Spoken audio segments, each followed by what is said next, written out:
you think too much to start. Oof, does that hit a little close to home? If you've ever found yourself planning and researching and thinking, but never ever actually starting anything, then you are in exactly the right place. Let's get into it. So let's just start with a feeling. I bet this sounds familiar. You've done the work, right? You've read the books, you totally understand your own patterns, maybe even where they came from. You have all this knowledge. But then you look around and you're standing in the exact same spot. You are so aware, but you are completely, utterly stuck. And this just captures it perfectly. You could write a whole book on why you are the way you are. You can explain it to anyone who'll listen. But that explanation, it's starting to feel less like a key and more like an anchor. It's just not translating into any forward motion.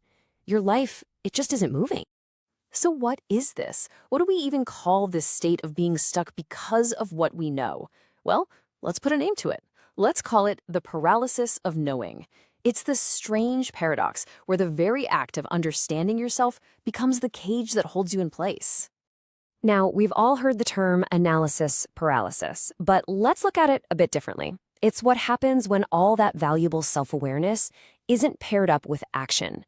That knowledge that was supposed to set you free, it slowly rusts and turns into this cage of endless, looping overthinking.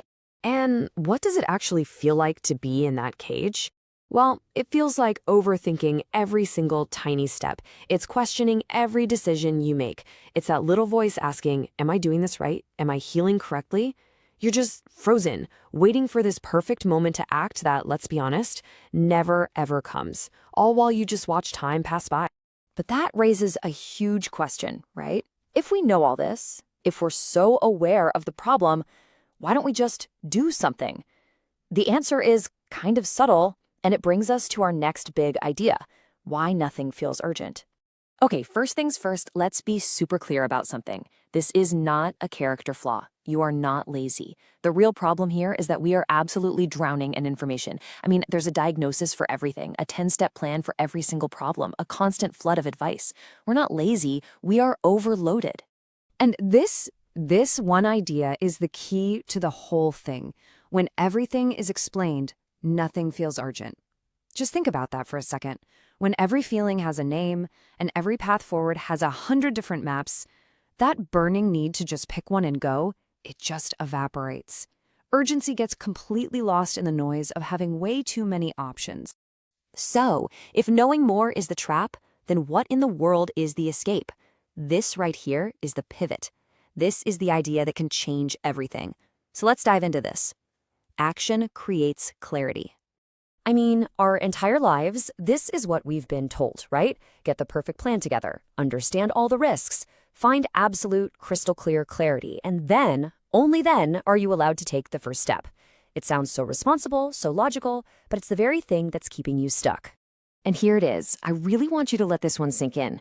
This is the uncomfortable truth that can actually set you free. Clarity does not come before you act, it comes after. You don't find clarity by thinking more, you create it by doing something. This really shows the huge mindset shift we have to make. On the left, that's the trap. That's trying to think your way into feeling motivated, into getting momentum. It never works. The truth is over on the right. You have to move your way into it. Momentum is physical. You start it with your body, and trust me, your mind will follow. Okay, so this all sounds good in theory, but what does it actually look like in the real world? How do we start moving? Well, it all comes down to taking your first imperfect step. This is it. This is your new instruction manual. Just 4 simple rules. Number 1, stop asking yourself if you're ready. Spoiler alert, you're never gonna feel ready. 2, pick something, anything, even if it feels imperfect. 3, and this is the big one, give yourself permission to do it badly. Yes, badly. And 4, just be consistent. Do that badly done thing again tomorrow, because consistency is always going to beat perfection. And here's why that works. Doing the wrong thing teaches you more than thinking about the right thing ever will. Why? Because when you do the wrong thing, you get real-world feedback. You get actual data. You learn something, you adjust, and then you try again. That data is infinitely more valuable than spending another year just thinking about it. And here is the promise. You don't have to win the battle against your overthinking mind. You just have to outrun it for a little bit. Once you start moving, once you start taking those messy, imperfect actions, your mind is going to see the new evidence and it will catch up. But you have to move first.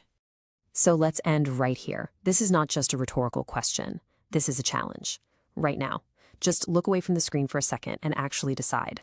What is one small, imperfect thing that you are going to do and do badly today? Because that's where your clarity is waiting for you.